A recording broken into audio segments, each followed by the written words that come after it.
প্রত্যেকটা শিশু বাচ্চার হাতের মধ্যে জান্নাতের সার্টিফিকেট দিবে।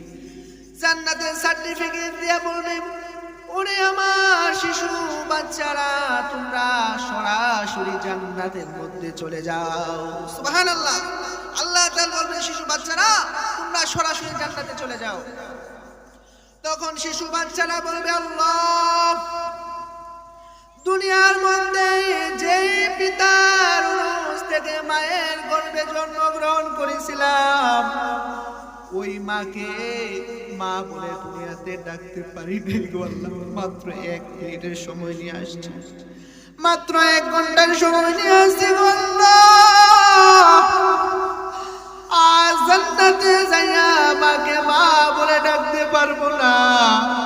ও গো আল্লাহ, যেই মা আমাকে 10 মাস 10 দিন গর্ভে ধারণ করেছে, মায়ের পেটের ভিতরে যখন লাথি দিতাম, মা ওজোরে কান্না করত।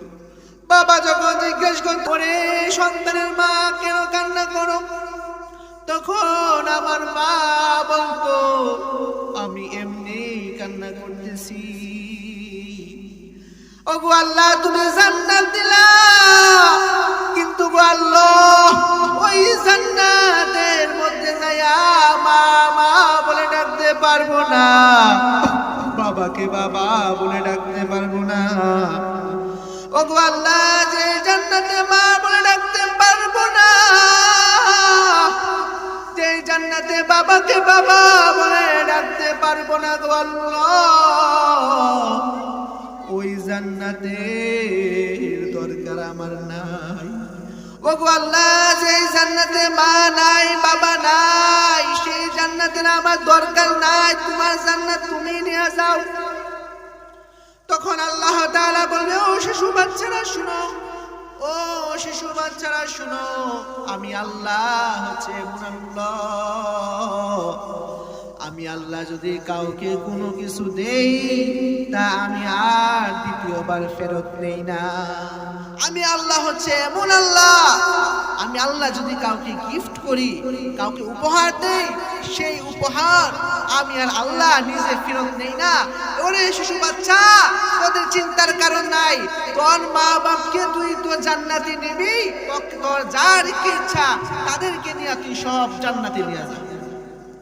শিশু বাচ্চা মারা গেলে হতাশ হবেন না, মনে রাখবেন আল্লাহ আপনার জন্য জান্নাত রাখছেন।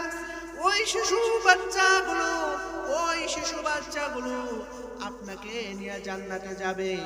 আমার কথা ছিল, মুহাম্মদ সাল্লাল্লাহু আলাইহি ওয়াসাল্লামকে যখন বলতে শুরু করলো, মুহাম্মদ তুমি আবতার, তখন আল্লাহ তাআলা বলেন, ইন্না আ'তাইনাকাল কাউসার। আল্লাহর নবী, আপনার কোনো চিন্তার কারণ নাই, আমি আপনাকে কাউসার দান করেছি। ফাসাল্লি লিরাব্বিকা ওয়ানহার। ওগো আল্লাহর নবী, আপনি নামাজ পড়তে থাকেন এবং আপনি কুরবানি করতে থাকেন। আজ যারা আপনাকে লেজ কাটানির বংশ বলতেছে, যারা বলতেছে আপনার কোনো বংশই থাকবে না, ইন্না শানিয়াকা হুয়াল আবতার, তারাই হচ্ছে লেজ কাটানির বংশ। যারা আপনাকে বলে আপনি লেজ কাটানির বংশ, আপনার কোনো বংশ নাই, আপনার কোনো বংশ থাকবে না, আপনি আবতার, আমি আল্লাহ বলছি, তারাই হচ্ছে লেজ কাটানির বংশ, তাদের কোনো বংশের পরিচয় থাকবে না। আপনি মুহাম্মদ সাল্লাল্লাহু আলাইহি সাল্লামের নাম যখন মানুষ বলবে মুহাম্মদ, তখন সাল্লাল্লাহু আলাইহি ওয়াসাল্লাম বলা ওয়াজিব। আর সবথেকে এক জ্বলন্ত উদাহরণ হচ্ছে বর্তমান সময়ের ইংল্যান্ডের সবথেকে ফেমাস একটি নাম হচ্ছে মুহাম্মদ। যে ইংল্যান্ডে মুহাম্মদের নাম শুনতে পারত না, সেই মুহাম্মদের নাম এখন ইংল্যান্ডের মধ্যে সবথেকে ফেমাস। ইংল্যান্ডের মধ্যে সবথেকে ফেমাস নাম হচ্ছে মুহাম্মদ, নামটি ফেমাস। যদি কোনো ইংল্যান্ডে যদি কোনো মায়ের গর্ভ থেকে কোনো ছেলে সন্তান জন্মগ্রহণ করে, তাহলে ওই ছেলে সন্তানের নাম অধিকাংশই রাখা হয় মুহাম্মদ।